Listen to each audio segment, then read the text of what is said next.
grupo inimigo. Aqui você faz parte. Você não é do GD. Você é daqui.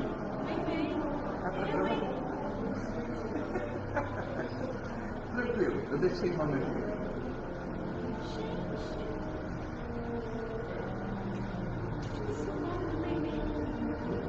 É grupo 15? Ah, tá. Só me viu Luiz e Amor na cabeça. Luiz e Amor, Luiz e Amor, meu Deus.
Boa noite, meus queridos irmãos. Vamos dar início a mais uma reunião de hoje. Que Jesus esteja presente em cada um de nós. Hoje queremos falar a nossa irmã Ana. Ela é do grupo espírita Meio. O nosso estudo de hoje é o movimento espírita como alternativa do carnaval. E para dar início, eu vou para a nossa irmã Tânia, que ela lerá a página inicial e logo após ela fará a prece.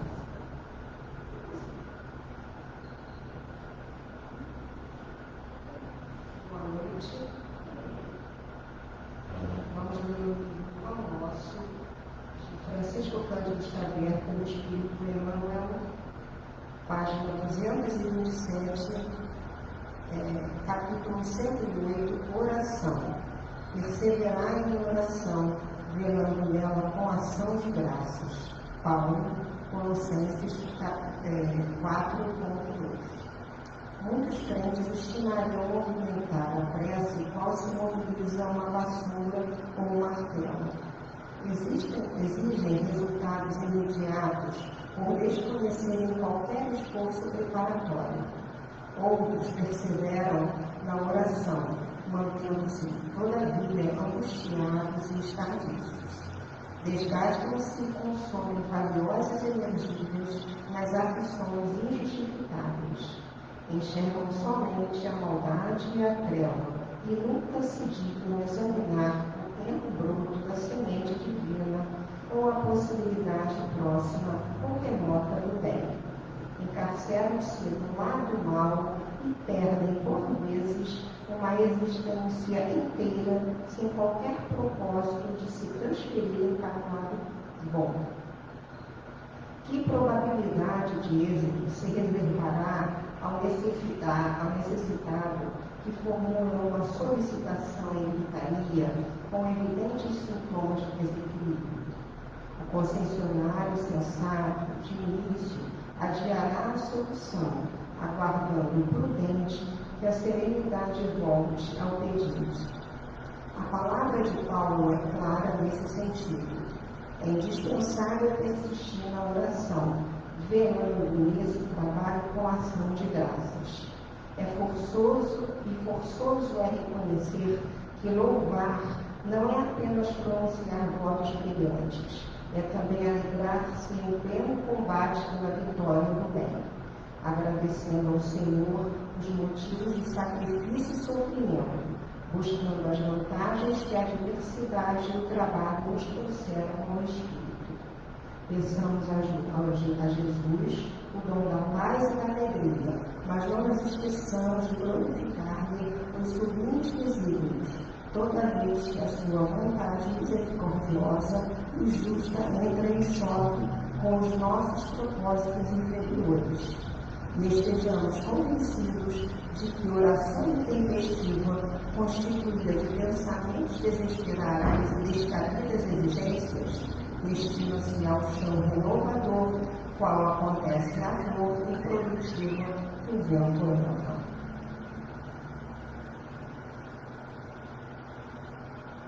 Vamos fechar os olhos, meus irmãos, vamos dizer ao nosso Pai: obrigado, Pai, Criador do céu e da terra, querido Jesus, nosso Mestre, nosso guia e modelo, nossa Mãe Maria Santíssima. Agradecemos a oportunidade de todos nós, encarnados e desencarnados, estarmos aqui, nesta reunião. Agradecemos também ao Dr. Bezerra de Menezes e toda a sua equipe espiritual que preparou essa casa com tanto acolhimento, com tanto trabalho para nos receber. Pedimos que a nossa irmã, que hoje irá palestrar, tenha todo o apoio para que todo o seu trabalho nos chegue como reflexo, para que possamos refletir e assim buscarmos o nosso progresso moral. Portanto, pedimos permissão para abrirmos os nossos trabalhos. Que assim seja, graças a Deus. E assim eu passo a palavra para a nossa irmã.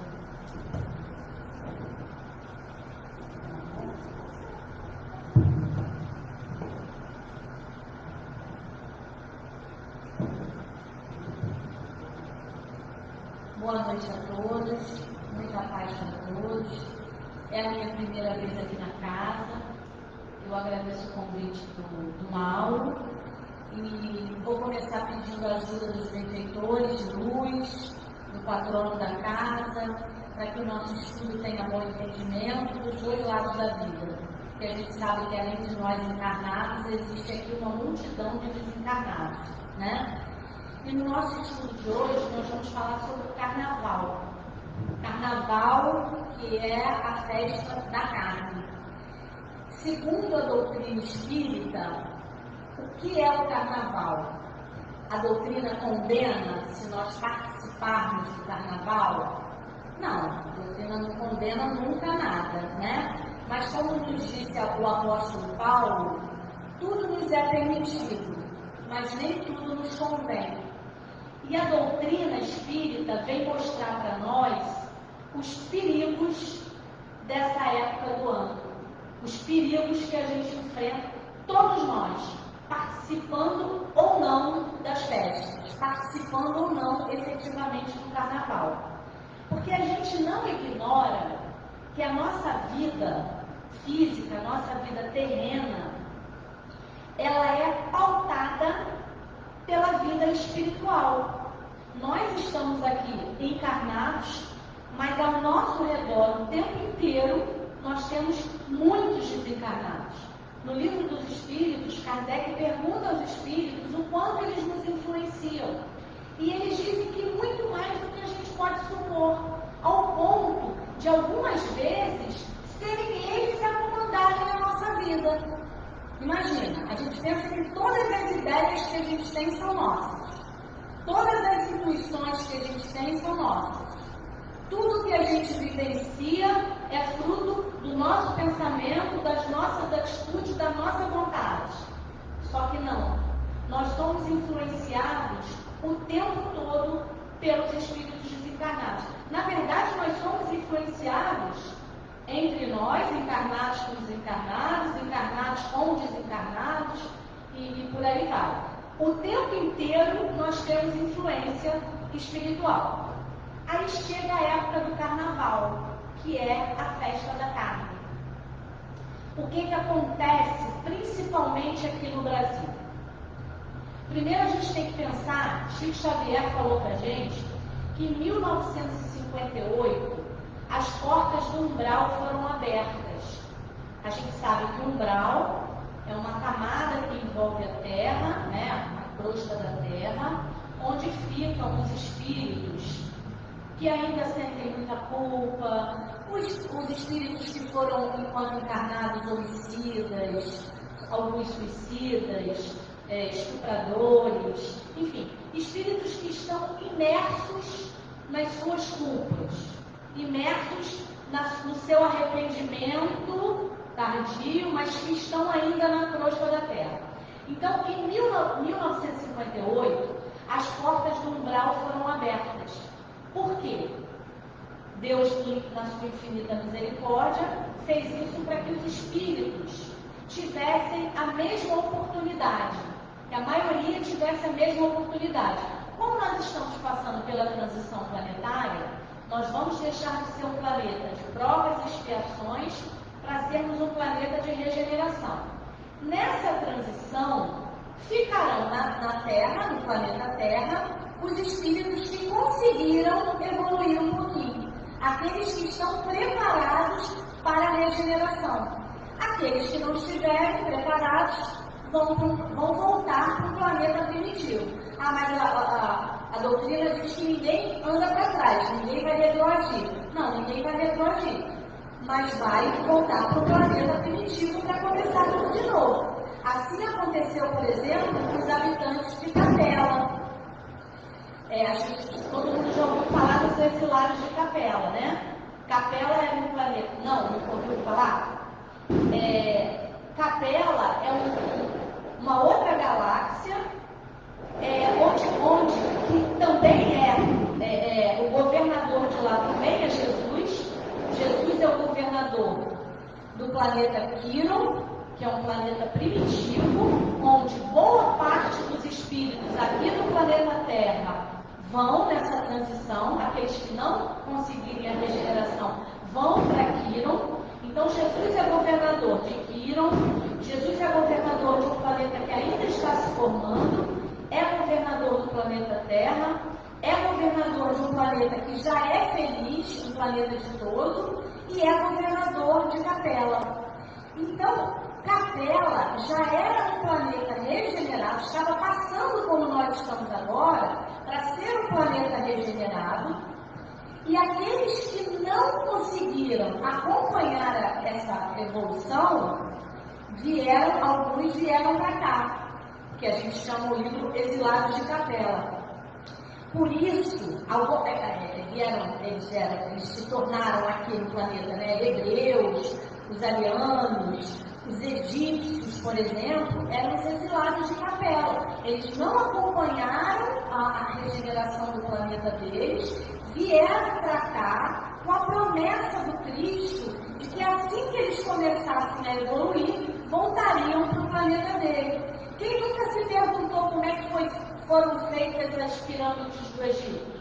Com aquela precisão matemática, com aqueles pedregulhos que na época não tinham equipamentos, maquinário, força para isso, né? Para colocarem, para empilharem,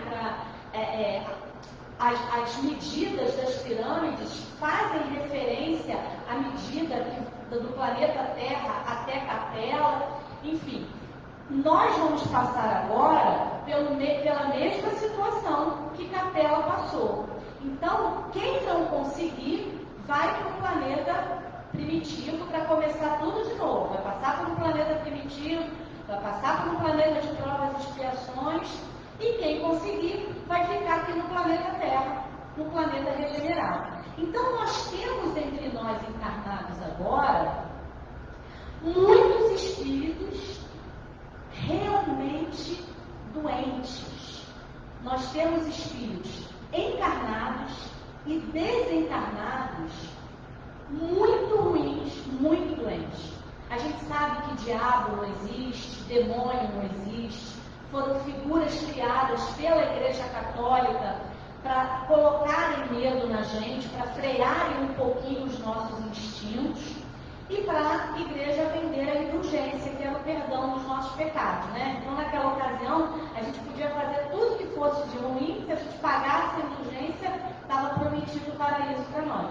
Então, foram criadas essas figuras muito ruins para vender indulgência e para que a gente tivesse um pouco de freio nos nossos instintos ainda muito animais. Mas Não existe o diabo e o demônio, mas existem espíritos muito maus. Por exemplo, a gente fala às vezes dos psicopatas. Ah, ele é ruim assim porque ele é psicopata. Psicopata porque alguma coisa ali no cérebro deu errado ali, alguma disfunção cerebral. E não é, né, gente? Na verdade, o psicopata é um espírito mau, é um espírito doente, é um espírito que encarnou e é um espírito mau, encarnou com a sua individualidade espiritual e é um espírito mau, que como a ciência não explica, diz que é alguma coisa cerebral. A gente sabe que a maioria das doenças mentais, quase todas, são doenças espirituais. São doenças que a gente traz no nosso corpo espiritual. E a gente tem 3 tipos de doença, né? A gente pode ter 3 tipos. Primeiro, são as provas, né? Como é que a doença acomete o nosso corpo? Algumas são por provas, algumas são por imprevidência nossa, tipo, eu sei que fumar faz muito mal, mas eu fumo. Mas eu conheço fulano que fuma a vida inteira e não morreu de cigarro. Pode não ter morrido do cigarro nessa encarnação.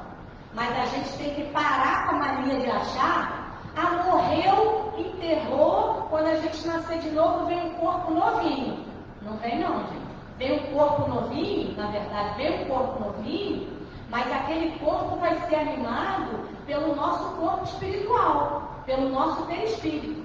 O perispírito vai trazer para o nosso corpo físico tudo aquilo que a gente acarretou nas vidas passadas. Meu filho, bronquite desde que nasceu. Eu falava para ele assim, porcaria de cigarro. Mãe, nunca nem peguei no cigarro. Nunca pegou nessa, mas fumou na outra. Com certeza, que nasceu com bronquite. Eu não fumo, meu marido não fuma.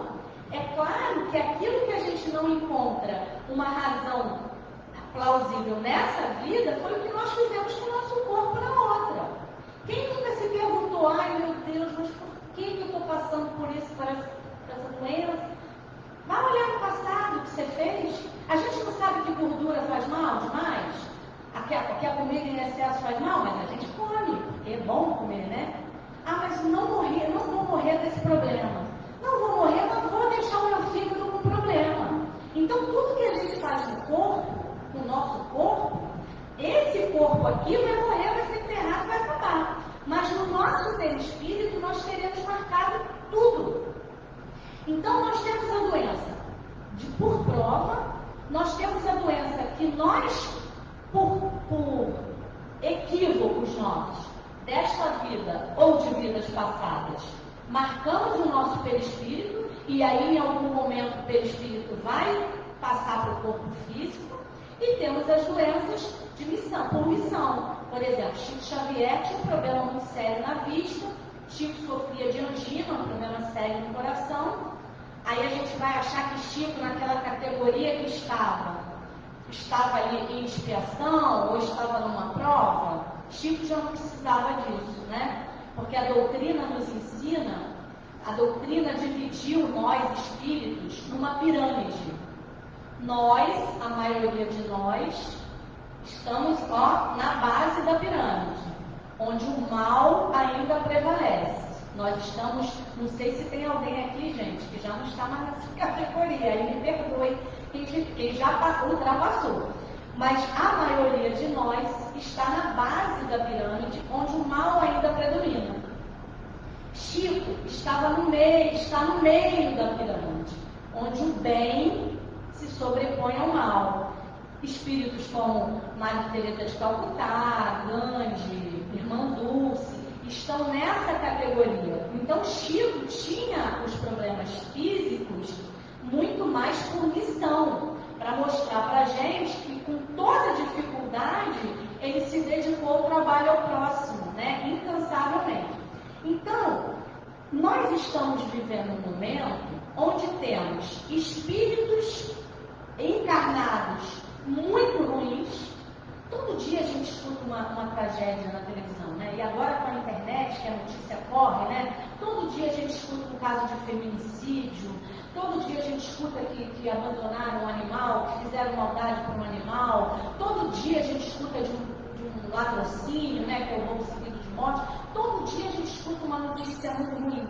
Porque esse momento do planeta nos dá até a impressão que a violência está no auge, né? Como se agora o planeta está muito doente, está muito ruim. Quando, na verdade, a violência existiu desde sempre. Nós tivemos a época das cruzadas, nós tivemos a Inquisição, nós tivemos 2 grandes guerras mundiais, nós tivemos a escravidão. É violência maior que essa, que é a escravidão, né? Nós tivemos violência desde sempre. Nós tivemos uma época que tínhamos os duelos, que as pessoas, para sua honra, se achassem que sua honra foi ferida, duelavam até a morte. Então nós tivemos violência desde sempre. Mas agora, nessa transição, como esses espíritos estão entre nós, parece que a violência está no auge, né? Que o planeta não tem mais jeito. Eu escuto algumas pessoas falando, acabou, não tem mais jeito, é fim dos tempos. Realmente é o fim do mundo. Realmente é. Fim dos tempos, sim, porque nós vamos entrar em outros tempos, graças a Deus. Segundo Chico Xavier, mais ou menos em 2057. Então, imaginem esses espíritos que já estão entre nós encarnados e mais os espíritos desencarnados, doentes, os espíritos realmente ruins, aqueles que estão no mesmo patamar que nós, na base, mas que ainda não tiveram um pinguinho de amor, aqueles espíritos realmente muito atrasados moralmente, não necessariamente atrasados intelectualmente, né? Porque a gente sabe que a evolução intelectual e moral não necessariamente caminham juntos. Um espírito pode ser extremamente inteligente e não ter moral nenhuma. Hitler era muito inteligente e não tinha moral nenhuma, né? Está exilado, está preso lá, vai ficar lá por 100 anos, em Plutão, preso. Porque imaginem se ele não estivesse isolado, eu acho que, não sei se isso é possível, mas eu acho que ele ia implodir, né? Porque ele ia ter tanto obsessor, ele ia ter tanto espírito atrás dele, que ele não ia conseguir, né? Ele precisa realmente ficar isolado para que a humanidade toda esqueça um pouco das maldades que ele fez. Então ele era evoluído intelectualmente e não era moralmente. Alguns espíritos são muito evoluídos moralmente e ainda não evoluíram intelectualmente. Então, nesse momento, esses espíritos ruins estão todos a postos. Aí chega o carnaval, chega a época do carnaval.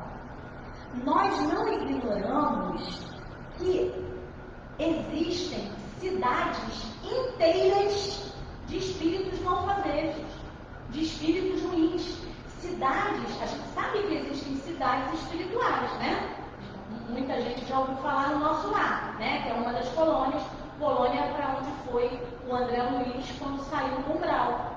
O André Luiz desencarnou, foi considerado um suicida indireto, né? Porque ele desencarnou, porque ele comia mal, porque ele bebia muito, porque ele tinha um sexo desregrado, então ele teve muitas doenças, desencarnou, foi considerado um suicida indireto, passou 8 anos no umbral. Quando saiu do umbral, foi levado para o nosso lar, que é uma das colônias espirituais, no meio de muitas que existem. Mas assim como existem as colônias espirituais boas, existem cidades inteiras de espíritos ruins. E esses espíritos, por ocasião do carnaval, eles vêm todos, principalmente para cá, para o Brasil. Chico falou que nessa ocasião, os espíritos mais evoluídos, né, que tomam conta do nosso país, né, o Ismael, por exemplo, eles chamam os espíritos dos indígenas que viviam aqui no Brasil quando o Brasil foi descoberto, para que eles tomem conta da fronteira do Brasil, para evitarem que não venham todos. Na verdade, eles não conseguem que eles venham, né? Não conseguem por quê? Não conseguem porque muitos de nós faz conexão com eles. A gente também não pode ignorar que é o nosso pensamento, a gente vive a lei de atração e repulsão. Então a gente atrai, muitos de nós atrai esses espíritos para cá. Então nesta época eles vêm felizes da vida. Por quê? Um espírito desencarnado que não tem mais o corpo, como é que ele, se ele ainda é muito ligado à matéria, como é que ele vai ter as sensações que ele tinha quando tinha um corpo físico? Somente através do encarnado. Por exemplo, no candomblé, os espíritos, a maioria, isso não significa que não tenha gente boa no candomblé, que não tenha boa intenção de algumas pessoas, não é nada disso que eu estou falando. Mas no candomblé, a maioria dos espíritos que frequentam o candomblé, a maioria dos espíritos que, junto com os encarnados, fazem aqueles rituais de sacrifício dos animais, a maioria desses espíritos vivem do quê? Naquela sensação de dor do animal, de sacrifício do animal sangrando, do animal ali morrendo aos poucos. Aqueles espíritos, eles se comprazem disso, eles sentem prazer daquela sensação de dor do animal. Assim são muitos de nós desencarnados. Então, o espírito desencarnado, que era muito ligado, por exemplo, à comida, ele tinha muito prazer em comer, ele desencarnou, como é que ele vai conseguir satisfazer a vontade dele de comer? Se juntando a um encarnado. Ele vai sentir o gosto da comida? Não. Mas nós emanamos uma energia quando nós temos certos, por exemplo, com a droga, para quem usa, quem gosta, né? Para bebida, para comida, para o sexo. A sensação que a gente libera, essa energia, faz com que eles fiquem satisfeitos. Quantas pessoas a gente conhece que a gente sabe que o alcoolismo é uma doença, né? Uma doença. Mas é muito mais uma doença espiritual do que uma doença física. É claro que o corpo físico passa a depender do álcool, como um vício mesmo. Mas é uma doença que é fomentada pelos espíritos obsessores. O espírito desencarnado que fumava, como é que ele vai conseguir satisfazer a vontade?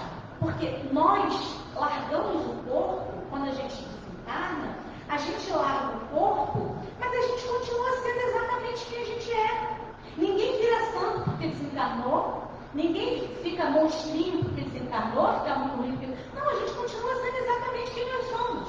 A diferença de um encarnado para o desencarnado é somente corpo físico. Quando nós dormimos, que o nosso corpo dorme, o nosso espírito que sai do corpo, porque o espírito não precisa dormir, quem dorme é o corpo. Quando nós saímos do nosso corpo, que a gente chama de emancipação, a gente sai e vai para a espiritualidade, vai para vários lugares. A gente vai estudar, vai trabalhar, vai receber intuições. Quantos problemas nossos, de noite a gente sonha ou tem a intuição, acorda com a solução. Nós buscamos essa solução onde? Na nossa emancipação, na espiritualidade. Quantas vezes a gente sonha com uma pessoa que a gente nunca viu na vida? Nossa, mas sonhei com uma pessoa que eu nunca vi. Já viu sim, já conhece, já encontrou lá na espiritualidade. Quem viu o filme Nosso Lar agora, que está passando no Nosso Lar 2, quem ainda vai ver, os espíritos que estão nessa emancipação, aparece como se fosse uma luzinha, um raio, que são o que a gente chama de fios de prata, que ligam o nosso corpo físico a nós enquanto nós estamos na espiritualidade. Então, na espiritualidade, um espírito reconhece o outro como encarnado ou desencarnado porque tem um fiozinho de prata. Então, olha, tem um fiozinho, sabe que está na emancipação, que vai voltar para o corpo.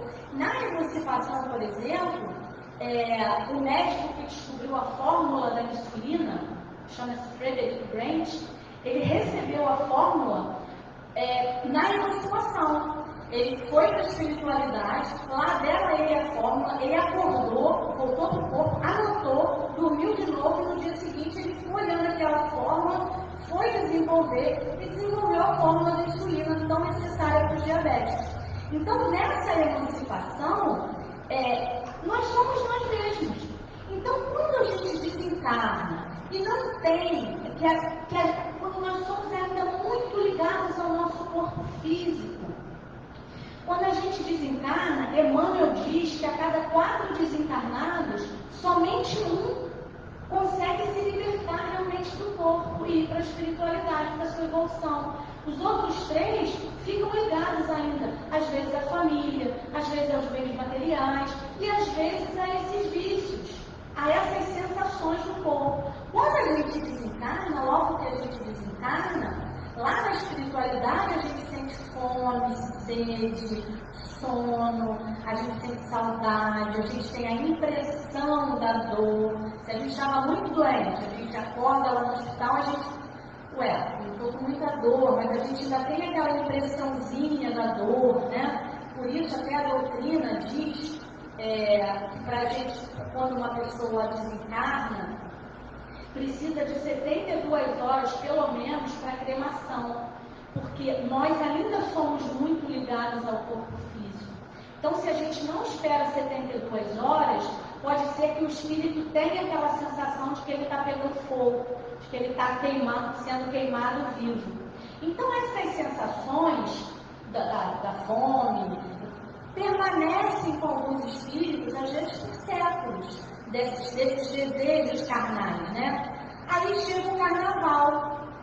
Bom, se no dia a dia, durante a nossa vida, durante o ano, esses espíritos já se procuram encarnados que possam lhes satisfazer as vontades, no carnaval isso aumenta potencialmente.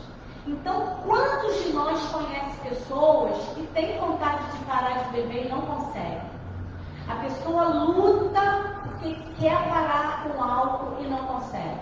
A pessoa luta porque quer parar com as drogas e não consegue.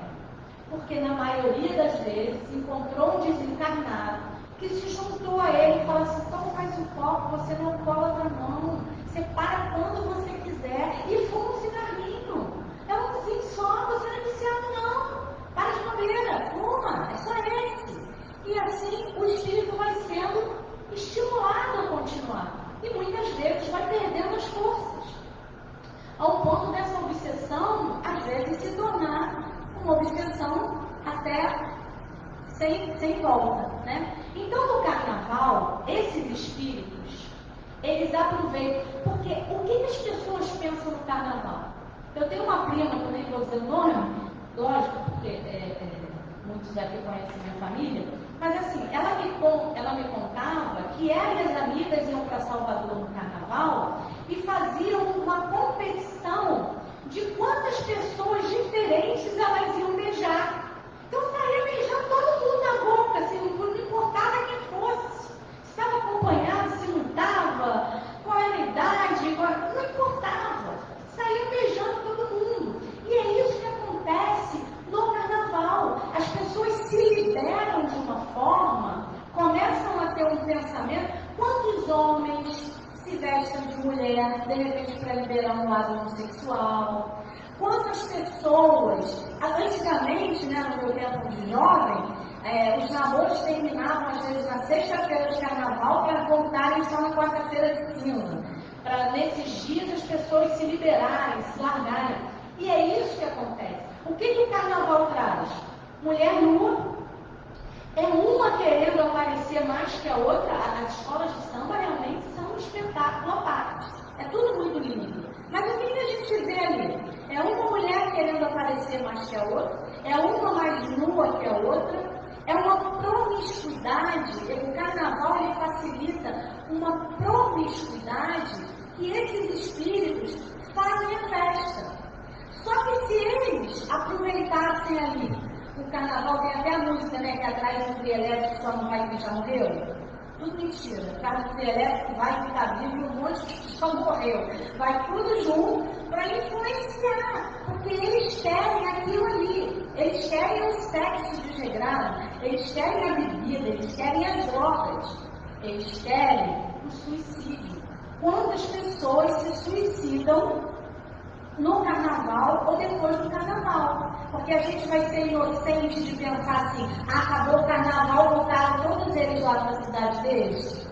Não, né, gente? Se eles encontram um parceiro ali bom, pô, esse aqui é bom, esse aqui eu influenciei fácil, então eu fico com ele. Eles vão voltar? Não, eles vão ficar. Então, é uma festa perigosíssima para todos nós. A energia do carnaval é uma energia do mal, é uma verdade. E vou dizer para vocês, vou confessar, que eu sempre amei o carnaval. Lá, carnaval, adorava, saía no bloco lá do outro lado de Bangu, chamado Queima, que nem existe mais, mas não tinha o conhecimento que eu tenho hoje. Hoje eu realmente tenho muito medo. Eu tenho muito medo. Se eu fui diretor do Queima, eu saí na comissão dos crentes, de Baiana. Saí de Baiana. Que legal. Então, nós, é uma época perigosíssima. Porque, não, mas eu não corro o risco de ser o obsessor, não. O meu pensamento é sempre bom, sou uma pessoa que não faz mal a ninguém. Lê engano, gente. Chico Xavier, numa ocasião, entrou em casa, levou um tombo, machucou o joelho, e Emmanuel apareceu para ele na hora e falou assim: Chico, dá graças. Aí o Chico, muito aborrecido, falou: graças a Deus, teu carinho, né? Aí mais tarde ele chamou Emmanuel e falou: Emmanuel, eu levo um tombo, me machuco e tu manda eu dar graças, que eu caí e machuquei? E Emmanuel disse: não, Chico, mas não sou eu que falo isso, não. Quem fala isso é o apóstolo Paulo. A tudo dá graças. E a gente dá graças por tudo, gente. Quando a gente está com um problema sério, passando por uma prova, por uma situação difícil, a gente dá graças? Não, né? A gente só fala assim, né? Meu Deus, mas por que eu estou passando isso? Eu não sou boa, não faço mal para ninguém, faço tanta caridade.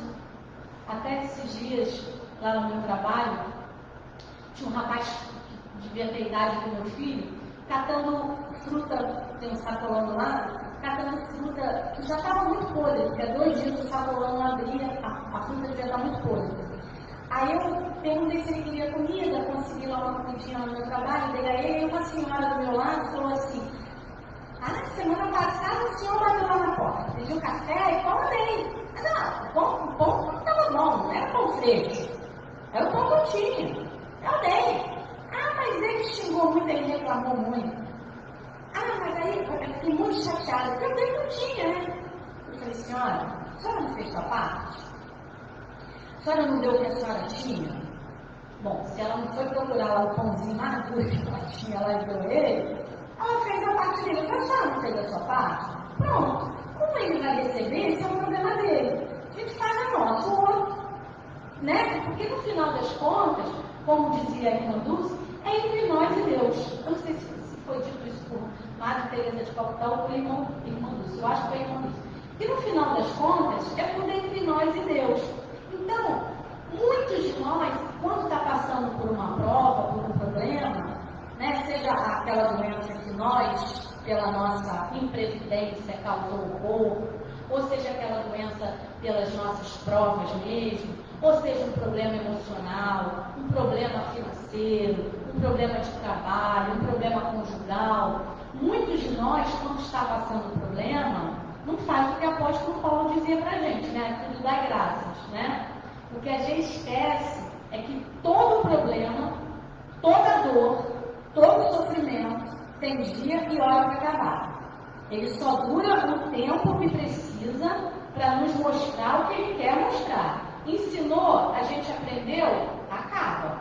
O problema é que a gente, às vezes o problema é desse tamanho, a gente fala desse tamanho, né? Às vezes o problema ficou lá atrás. Eu tinha uma vizinha que era assim: você tossia perto dela e assim: fulano morreu com uma tosse assim. Se alguém ligar: não lembrou não, você teve problema que eu tive lá 3 anos atrás.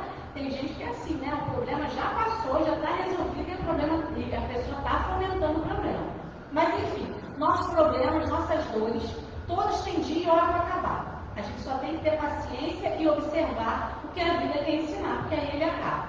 Então o Chico falou, mas eu caí, me machuquei, e você ainda me manda dar graças? E Emmanuel disse para ele, Chico, no momento em que você caiu e se machucou, tinha uma legião de espíritos obsessores ao seu lado, esperando o seu deslize, o seu desequilíbrio, para que eles penetrassem no seu pensamento.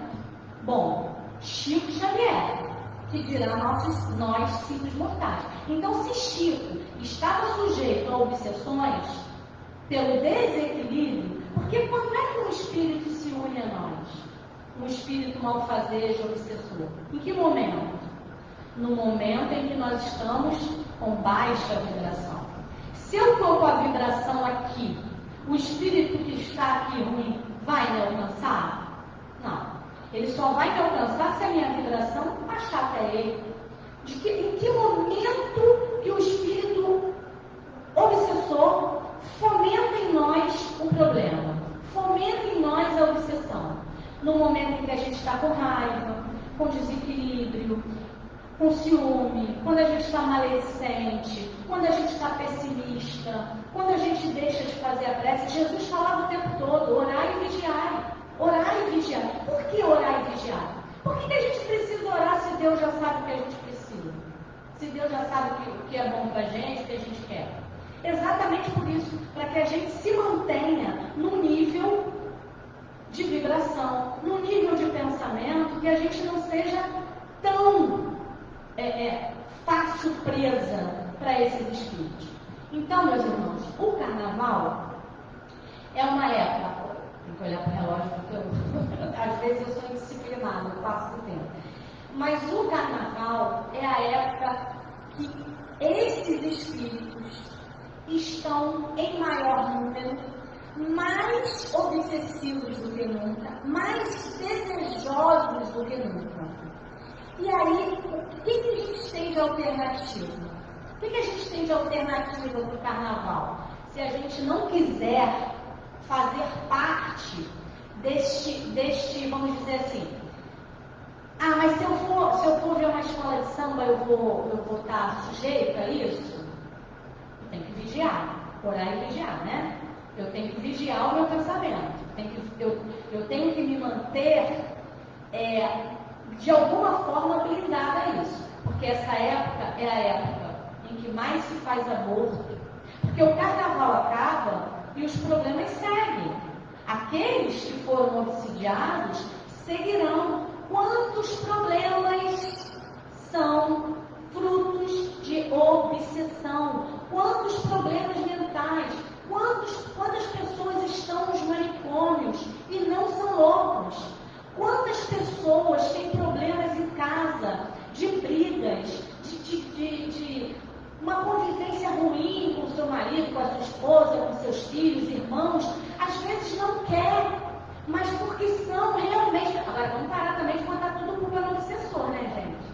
Não, eu só estou fazendo isso porque eu fui intuída aqui pelo obsessor. Não, o obsessor só vai me intuir se eu fizer a conexão com ele. Outra coisa que a gente tem que parar é de terceirizar para Deus.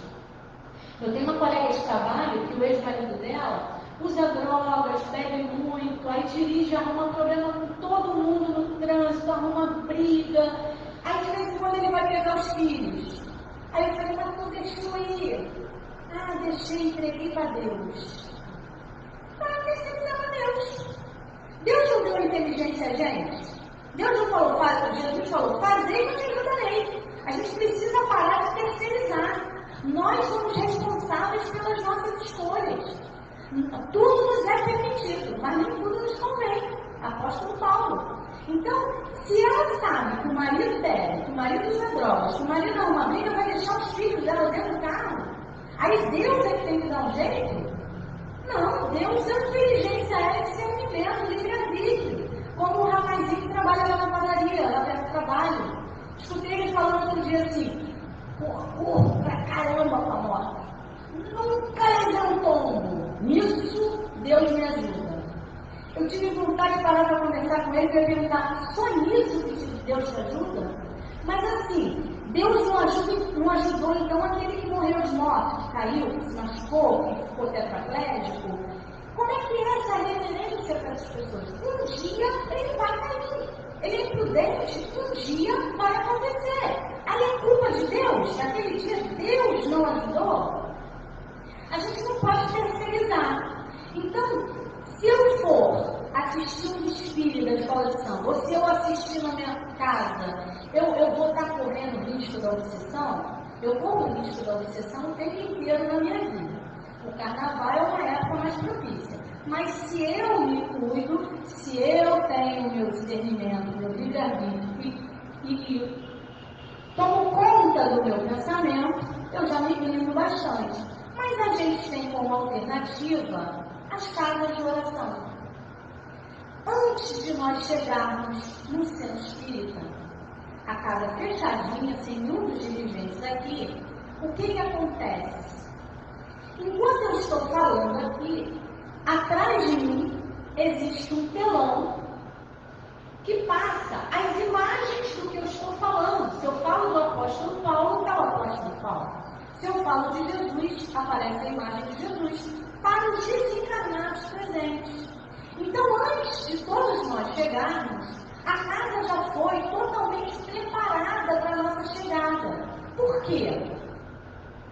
Dali daquele portão para cá, os obsessores não entram. Existe uma equipe de espíritos que blindam a entrada. Eles estão todos apostos, que a gente diz que é equipe de defesa. Eles não deixam que os obsessores entrem. Tem uma equipe que cuida da parte, por exemplo, tem um livro que a gente assina aí botando o nome dos desencarnados, das pessoas doentes. Existe uma equipe que toma conta deste livro. Às vezes a gente coloca o nome assim por colocar, né?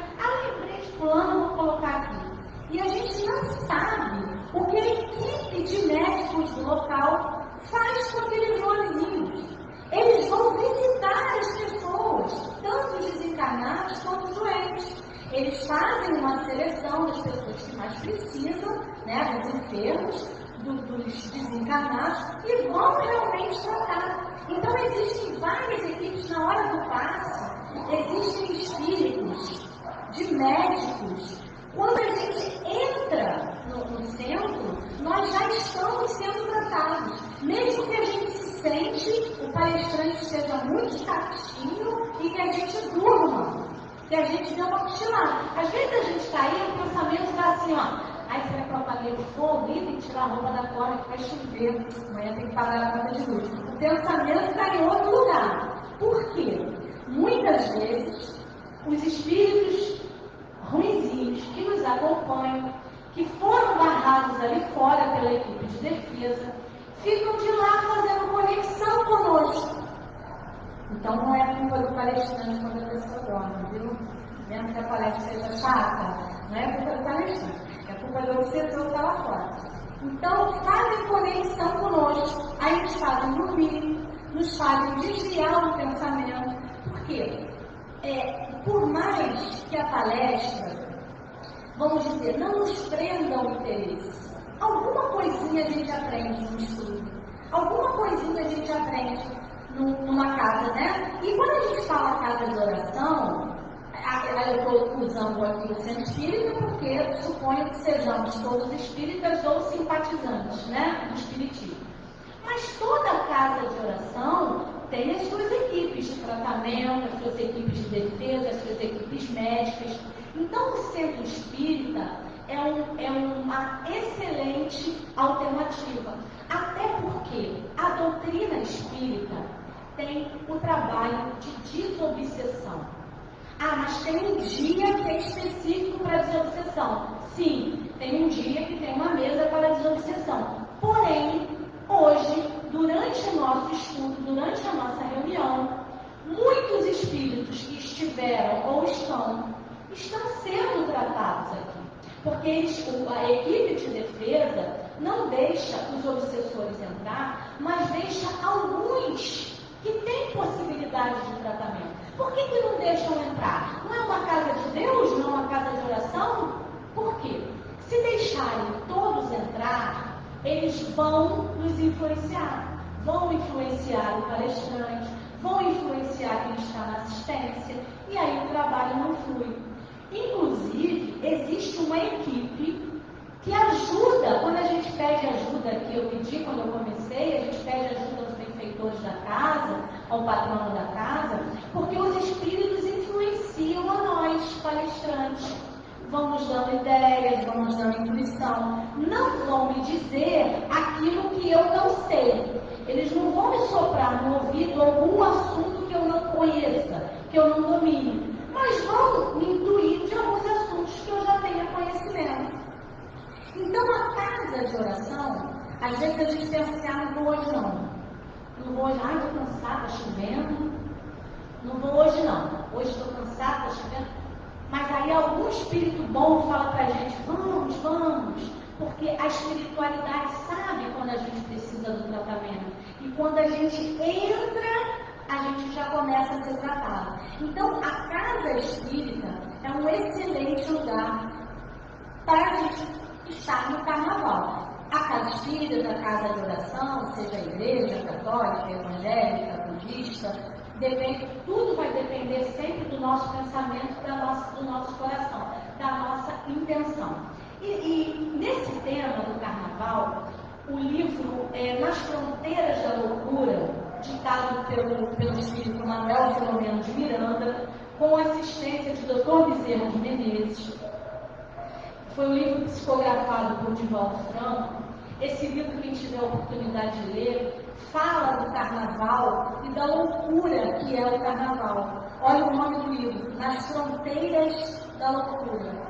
A maioria dessas pessoas que está imersa nessa situação fica na fronteira da loucura. Porque a gente não pode ignorar que a gente sai doente dessa situação.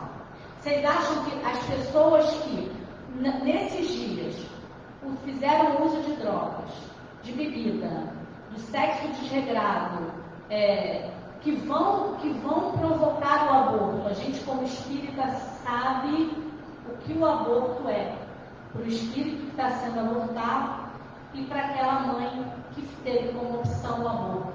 E quando os abortos acontecem, nesse livro, Nas Fronteiras da Loucura, Divaldo, pelo espírito Manuel Filomeno, ele fala dos suicídios que acontecem no carnaval, porque a gente também não pode ignorar que um suicida, ele nunca se suicida sozinho. É lógico que é o espírito que resolve cometer essa barbárie, porque suicidar vai resolver o que se a gente é espírito imortal? Acabei com os problemas, vou acabar, matar, acabou. Só que não, a gente continua vivo, continua sendo exatamente quem nós somos e ainda vamos amargar muitos outros problemas. Mas um suicida nunca se suicida sozinho. Porque é nesse momento, por isso que o nosso pensamento é tão importante, gente. O pensamento, ele é curador. O pensamento, ele cura. Hoje nós sabemos, até pela fase que nós estamos planetária, toda doença tem cura. Não importa o nome que se dê a ela. Qualquer doença tem cura. Qualquer. Mas a depressão não tem cura, dizem os médicos, porque não sabem o que é a depressão. Os médicos sabem que falta uma substância que o cérebro não produz, mas não sabem dizer por quê. Porque não sabem por quê. Porque a depressão e a maioria das doenças mentais são doenças do perispírito, são doenças espirituais. E tem cura sim, porque o pensamento é curador. A gente cura o que quiser do nosso corpo físico e da nossa mente. O nosso pensamento manda em tudo. Mas só basta que eu pense que eu estou curado? Não, isso é um processo, gente? A gente vai pensar, a gente vai se melhorar, a gente vai promover a nossa reforma íntima, a gente vai olhar o outro com vendo que o outro é de fato igual a gente, se ele errou mais do que nós, não temos que a gente errou mais do que o outro também. Todo mundo erra, porque é que a minha verdade tem que ser a verdade absoluta. Né? Outro dia, eu fui entrevistar uma menina que foi trabalhar conosco, aí ela falou assim, vocês têm algum preconceito de religião? Eu falei, não, absolutamente. Ela falou, não, porque eu tenho uma religião que tem muito preconceito. Eu falei, logo me veio na cabeça o candomblé. Ai, gente, perdão, mas é porque eu amo muitos animais, eu tenho muita peninha, né, no sacrifício deles. Eu falei, será que é aquela do candomblé? Ela falou assim, eu sou testemunha de Jeová. Aí eu falei, sim, mas tem muito preconceito. Ela falou, sim. Eu falei, por causa daquela história da transfusão de sangue? Ela falou, principalmente. Aí eu falei, você tem filhos? Ela falou, tenho uma filha, uma única filha. Eu falei, se sua filha precisasse de uma transfusão de sangue? Fiquei curiosa. Ela falou, eu não autorizaria. Eu falei, você ia preferir que a sua filha morresse?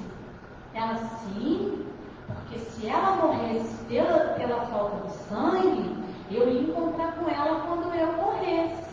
Mas se ela fizer a transfusão de sangue, eu não a encontro mais. Aí eu saí, mas eu saí chateada. Cato meus botões, eu falei, gente, mas que ignorância, mas ele ia deixar a filha morrer? Aí uma outra colega de trabalho me chamou a razão. Falou, Ana, é assim que começa a intolerância. Por que a tua verdade é a verdade absoluta? Eu falei, não é que é mesmo? Por que a minha verdade é a verdade total? Por quê? É a doutrina dos espíritos? Eu acho que a doutrina, que é uma filosofia, uma ciência, uma religião, baseada na razão, me convence. Mas será que tudo da doutrina eu sei interpretar? Tudo da doutrina eu sei vivenciar? Quem disse que ela não tem lá a verdade dela? Quem disse que alguma coisa do que ela fala realmente não é verdade? Por que a nossa verdade tem que ser absoluta? Quando a gente começa a pensar assim, que o outro também pode ter a sua verdade, a sua razão, a gente passa a ser mais tolerante. A gente passa a olhar o outro que é igualzinho a gente, porque o verbo errar é para ser conjugado em todas as pessoas. Eu erro, tu erras, ele erra, todas as pessoas. Então, quando a gente começa a ser mais tolerante, quando a gente começa a pensar assim, eu não vou fazer ao outro aquilo que eu não gostaria que o outro me fizesse.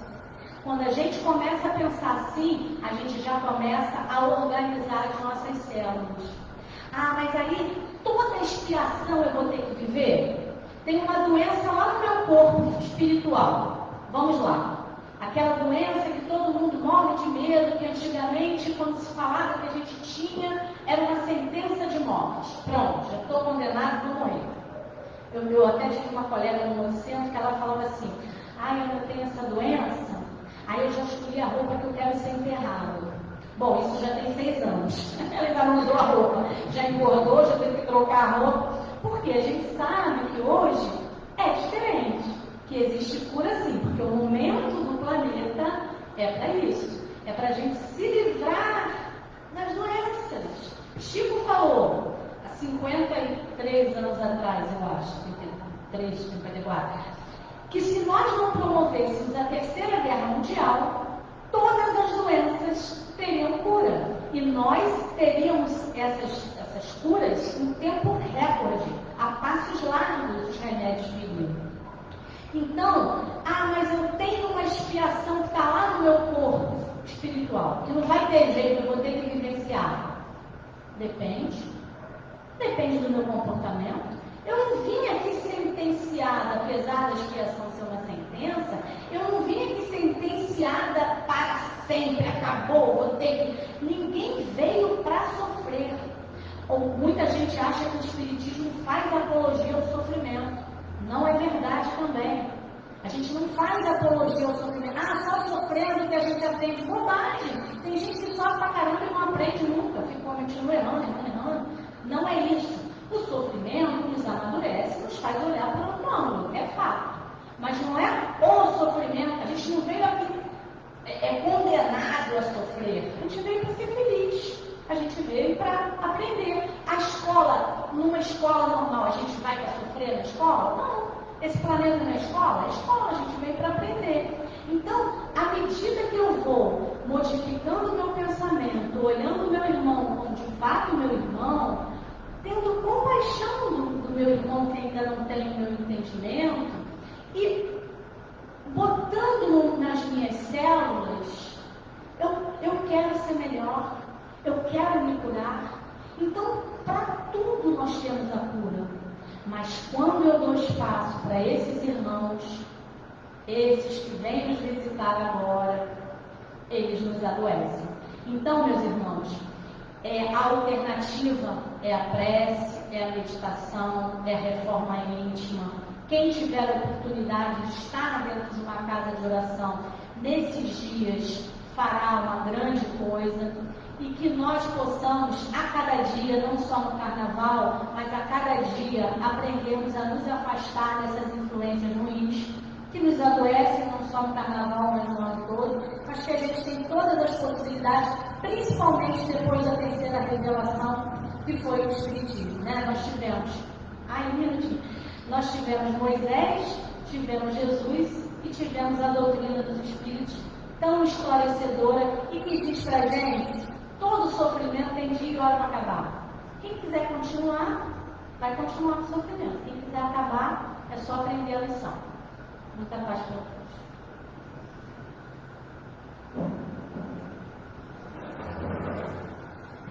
E assim agradecemos a nossa irmã Ana Menete pelo estudo da noite de hoje.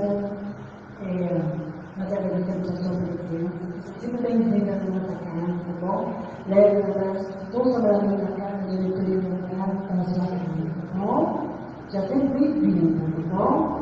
Então, agora vamos passar agora os nossos recados, tá? Bom, o primeiro recado é sábado, agora, dia 10, às 15 horas, nós temos um vídeo debate sobre receios encarnados, que será de 15 às 18 horas. Então, todos os convidados para sábado agora, né? No dia 12, segunda-feira de carnaval, nós teremos a nossa reunião pública, tá? Ele veio nos falar vai ser o Anderson Paiva, que vai ser o Evangelho segundo o Espiritismo, capítulo 5, causas atuais das emoções. Segunda-feira nós teremos reuniões, tá? Segundas e quartas-feiras nós temos reuniões públicas, tá? E terça-feira nós temos estudos que não é agora pelo Skype, né, Paulo? Tá? Não é mais online, pelo Zoom, é pelo Skype, às terça-feiras. Quinta-feira nós teremos estudo sistematizado do Evangelho, às 20 horas. Sábado nós temos a evangelização que está de recesso, vai voltar no dia 9 de março, primeiro sábado. Tá? A reunião da família também está de recesso, vai voltar no dia 9 de março. A juventude vai estar presente agora no dia 17 de fevereiro, às 15h30, tá? E a EFAES também tem a juventude também, às 16h30. E no sábado, nós teremos às 18 horas um estudo sistematizado. Nesse sábado agora, nós não teremos estudo por causa do nosso debate. Tá? E nós vamos convidar a nossa irmã Cineia que fará a nossa prece final. Quem vem pela primeira vez? Tem alguém pela primeira vez? Seja sempre bem-vindo à nossa casa, tá bom? Agora nós fazemos, a nossa irmã vai fazer a nossa prece final. Logo após teremos o passe e a água purificada. Então, meus irmãos, chegou o momento de fecharmos os nossos olhos e agradecermos a Deus, a Jesus, aos mentores dessa casa, mais essa grande oportunidade que tivemos com a nossa irmã de aprendermos tanto sobre a nossa doutrina, a oportunidade que tivemos de alerta aos dias que viveremos, uma grande oportunidade nós tivemos. E vamos pedir também a Jesus pelos irmãozinhos que estão maiores sofrimentos do que nós, pelos hospitais, pelas casas de saúde, pelos que estão obsidiados por essa festa, que tudo possa se acalmar. e que possamos, Jesus, nestes dias, orarmos, vigiarmos, orarmos por nós mesmos, pela nossa vizinhança, pela nossa cidade, pelo nosso planeta. Jesus querido, gratidão por tudo que tivemos de bom na noite de hoje, e que possamos retornar em paz e com paz aos nossos lares. Que assim seja. E assim terminamos a primeira parte do nosso evento de hoje, que Jesus possa abençoar